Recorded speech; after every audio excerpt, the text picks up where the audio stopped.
Hey Scorpio, your June tarot reading is ready. I'm Eleanor and welcome to Pink Pearl Tarot. Your main themes for June are good fortune, awesome, and then Protea, sign from heaven. It says your loved ones in spirit are waving hello and giving you reassurance that you'll be all right. That might be something we all need to hear right now, isn't it? Everything's going to be all right. So what this means for June is that it's a month, it's a time during which you are extra protected and guided for many different reasons. Maybe the stars are aligned in your favor, or maybe you've built up some great karma, or it just so happens that your agenda matches up with the cosmic one.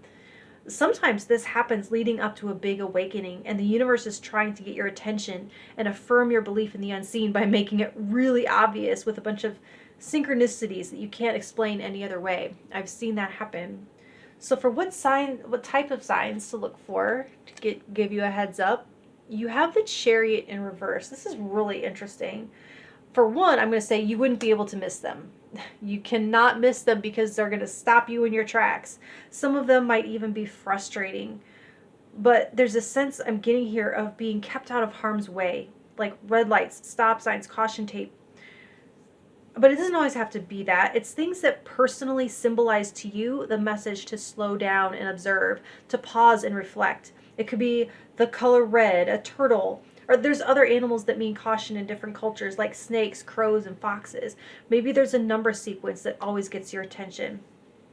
I mean, it could be that you're pissed that you're stuck in traffic, or there's some kind of delay, but this says that that type of thing isn't a coincidence. And to take those delays, to check in with yourself, your higher power, or your surroundings. There's a reason you're being stopped, okay? So for where you will see the most change, you have the Five of Swords. So you might experience changes in what you consider to be worth it or not worth it, particularly when it comes to conflict or your interactions with others. You might reprioritize which fights are worth having and which ones aren't, because this is about picking your battles, and you might dramatically change how you go about that in June. You could develop a different perspective, like a longer term perspective on the effects of conflict, and perhaps save your breath and protect your peace a little bit more. Or heck, like others of you might decide that you're tired of not speaking up and start being a little bit more combative and assert yourself. Now, if that is you, this card reminds you to be mindful about whether or not being right in the situation, even if you are actually right, is worth the fallout or the burnt bridge. And finally, yes, with this card, some of you could be burning bridges in June. I do see that with that Five of Swords. So for what will be your biggest obstacle, you have the Nine of Swords. So worry for worry's sake. Like anxiety, rumination, catastrophizing. If you can channel that energy into a strategy and a plan, that's going to help. Otherwise, it's just going to drain what energy you do have to act on the situation. The energy is best spent on proactive or strategic maneuvers to avoid or mitigate what it is that you're so concerned about. Not doom scrolling, not disassociating or paralysis. I mean, I know that's better said than done. Believe me, I know, I get it. So for the best thing about this month, you have the Nine of Pentacles. That's beautiful. There's actually a lot of sweetness to savor at this time. This is one of my favorite cards, actually. There's a beautiful sense of independence and self-sufficiency with this energy. You might find yourself feeling more grounded, more secure, less obligated. This comes with a luxurious sense of ownership over something, whether that's actual property, your destiny, your time. It's a card of autonomy, so you might see that that's expanding in some area of your life at this time. So for your influence and impact on others, you have the Seven of Pentacles in reverse. That's another, this is a really, they're speaking in interesting ways here right now.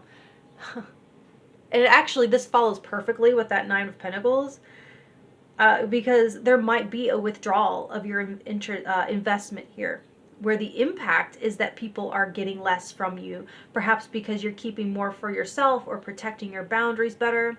I mean, and yeah, with that Five of Swords as a change, some people might find themselves cut off from you and no longer receiving some material benefit from being in your orbit. So this is a month when people might find that they have to fend for themselves more instead of turning to you. So for what opportunities you should look for, you have the King of Cups reversed. So when I see court cards in reverse, I'm talking loss of power. And loss of power as an opportunity, it means a chance to claim power or rebuild power where it's been lost, or to take the lead if there is a leadership void. So when it comes to the Suit of Cups, it's talking about a loss of emotional balance or control. So someone losing their cool could be an opportunity for you to show emotional maturity and help see a situation through to a better outcome. Essentially what it is, it's opportunities to demonstrate compassion and high EQ when others are not okay. So for where you will find the most support, you have the Nine of Wands reversed. So side note, this is the third 9 you have, which means that you might be coming close to a major completion point in your life. But that's just also interesting. As for support, this is telling you that rethinking your strategy might be very supportive right now.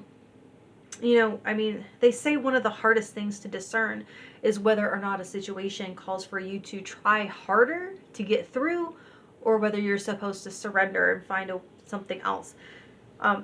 There is reassurance in this card that sometimes quitting is not a bad thing if that thing is hurting you, and it's the stronger thing to do sometimes. So for your self-care directive, you have the Knight of Swords reversed. There's a lot of reversals here today. I mean, it is what it is. It's actually a really cool reading. I like it. First things first with this, mind your self-talk. If you wouldn't say it to someone you love, do not say it to yourself. Another thing with this, though, is about awareness of where you've held back from speaking your mind. And is there something unexpressed that's going to fester if it's left unsaid for much longer?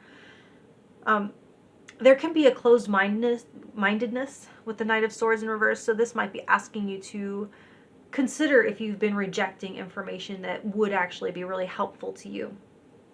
And finally, though, if brain rot and doom scrolling have become a thing, things that are affecting your memory, fogging your mind, a great act of self-care right now could be to take active steps to reverse that damage, to remove that influence.